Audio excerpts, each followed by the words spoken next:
इतिहासातून शिका, धडा घ्या, वर्तमानात जगा, भविष्याचा वेध घ्या. आणि हा जो काही सिक्वेन्स आहे हाच महत्त्वाचा आहे, हाच पाळा. तुम्ही पाळतायत का? पाळत नसाल तर लक्षात घ्या, तुम्हाला इतिहासाचे जे काही धडे ते अभ्यासाचे, तो अभ्यास करायचा आणि त्यानुसार वर्तमानात जगायचं आहे आणि वेध भविष्याचं घ्यायचं आहे. फार काळ तुम्ही भूतकाळात रमू नका, कारण त्याच्यात वेळ जाईल आणि तो वेळ तुमच्या वर्तमानातलं तुम्ही घालवतात हे खूप चुकीचं होईल. कारण की आपल्याला माहिती की आपल्याकडे जो आता वेळ आहे, वर्तमानात जो वेळ आहे, आज माझ्याकडे जे काही तास आहेत ते खूप महत्त्वाचे, अत्यंत महत्त्वाचे. कारण मी जो काय आज निर्णय घेणार आहे त्या निर्णयावर माझं भविष्य अवलंबून आहे. पण मी जर जास्त काळ माझ्या इतिहासामध्ये रमलो की माझं वडिलांची अशी 50 एकर शेती होती, असं कामगार कामाला होते, असं आलिशान घर होतं, तसा वाडा होता, असे मजूर यायचे, ते नाही मित्रांनो. बाहेर निघा. आवडतं इतिहासात रमायला, पण मी सांगेल त्या भूतकाळातून तुम्ही बाहेर निघा. भूतकाळातल्या तुमच्या चुका असतील, तुमचा विजय असेल, तुमचा पराजय असेल, जे बी काय असेल भूतकाळ टोटल डिलीट करा. कारण की हा भूतकाळ तुम्हाला वर्तमानामध्ये जगायला खूप त्रास देतो. होय, तुम्हाला वर्तमानामध्ये जगताना खूप त्रास होतो. तुमच्या भूतकाळातल्या चुका असतील, तुम्हाला तुमच्या वर्तमानामध्ये आठवल्या, तुमचा वर्तमान डिस्टर्ब होतो. तुम्हाला भविष्य काळात दिसतच नाही.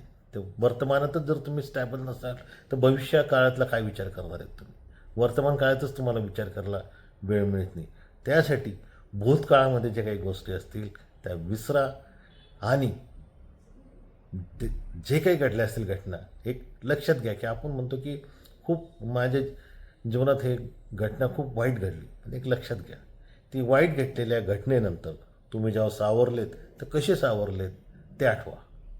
कारण की येणाऱ्या घटनासुद्धा तुम्हाला जर वाईट आल्या त्याच्यातून कसं सावरून निघायचं हे शिकायचं असतं. म्हणजे तुम्ही आठवा की तुमच्या जीवनात वाईट घटना घडल्या म्हणजे वाईटच झालं असं काही नाही. त्या वाईटातून तुम्ही काय बोध घेतला, कोणता धडा घेतला हे कायमस्वरूपी लक्षात ठेवा. आणि ते तसं होणार नाही, ती चुकांची पुनरावृत्ती होणार नाही याची काळजी घ्या. याच्यासाठी महत्त्वाचं आहे की तुमच्या जे काही भूतकाळातल्या ज्या काही गोष्टी आहेत त्याच्यातून अचूक ते हे करा. आणि आज तुमचा जो फोकस आहे, आज मला जे तास मिळाले आहेत सकाळपासून संध्याकाळपर्यंत, या तासांचा मी विनियोग कसा करायचा आहे, कोणत्या गोष्टींसाठी वेळ द्यायचा आहे, कोणत्या गोष्टी मला टाळायच्या आहेत, हा जे काही नियोजन हे खूप खूप महत्त्वाचं आहे.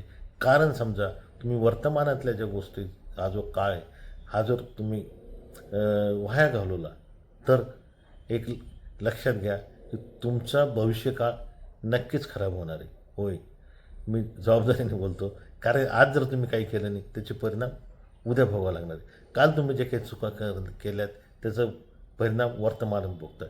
वर्तमानात जे चुका करणार त्याचा परिणाम तुम्हाला भविष्यात भोगावा लागणार आहे. त्याच्यासाठी ह्या वर्तमानाकडे खूप केअरफुली करा.